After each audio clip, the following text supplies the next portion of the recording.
All right, so we're looking at the general power rule for integration. Now, one of the most common u subs involves quantities in the integrand that are raised to a power. Okay. Now, because of the importance of this type of substitution, it's actually given a special name. It's called the general power rule for integration. But it's basically what we just did in the previous section. What we're looking at is if we've got something raised to a power, but then we've got the derivative outside, then we just take this, raise it to the power plus 1, divide by that n plus 1. I don't like doing just straight up. I love to do the u sub. Okay? So if you're going to use u sub anyway, just use u sub.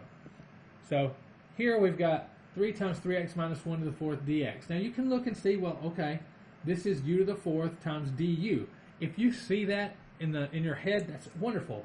Otherwise, we just do u equals 3x minus 1, du equals 3 dx, and then I can do the substitution. That's u to the 4th, and 3 dx is du.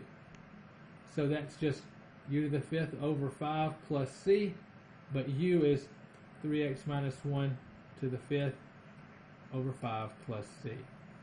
But see, all we did was take the 3x minus 1, raise it to the 5th, divide by 5, and that only works because we had the du out here, okay? Let's look at another. All right, so here we've got 2x plus 1 and x squared plus x. Now here I don't strictly have something raised to a power, but if I notice, one of them is the derivative of the other. So if I let u be x squared plus x, then du equals 2x plus 1 dx.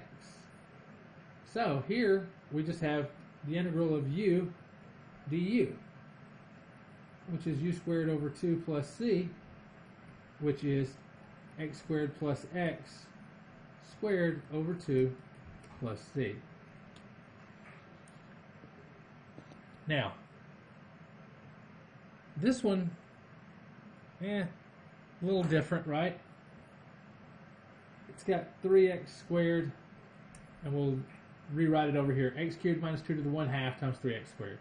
So you can see here that if we let u be x cubed minus 2, then du equals 3x squared dx. Hey, I got a 3x squared dx, right? So this is just the integral of u to the 1/2 du, or u to the 3/2 multiplied by 2/3 plus c. Go back and tag that in. We say 2/3 x cubed minus 2 to the 3/2 power plus c. This one, because it looks really ugly because it's in the wrong form, right? Or it's in the wrong, not the wrong form, but it's not in the form we're used to seeing. If you just jumped into this one, your first thought would be, I have no clue what to do. But remember, it's still just a composition, right? We still have a composite function. So can we do that substitution? If u equals 1 minus 2x squared, then du equals negative 4x. Right? And I've got negative 4 dx. So this winds up being 1 over u squared du, or u to the negative 2 du. Add 1, divide by 1 plus c. So that gives us 1 plus 2x squared to the negative 1, negative, plus c. So we have negative 1 over 1 minus 2x squared plus c. Now we got to do a trig one. Last one we're going to do here. Here, notice we've got a square. Well, that's cool because that tells us maybe we can let u be cosine x. Well, what's the derivative of cosine? Derivative of cosine is negative sine x, right? And then tack on the dx. So we can rewrite this as the cosine becomes u squared. Sine x dx, I need a negative sine x dx, so I'm going to have to tack a minus sign on it to get the du. So this gives us u cubed over 3. We got the minus sign out front plus c.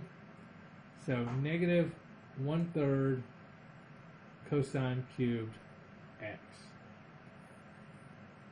What am I missing? Don't forget plus C. All right, if you have any questions about using the general power rule, shoot me a remind or ask questions in class.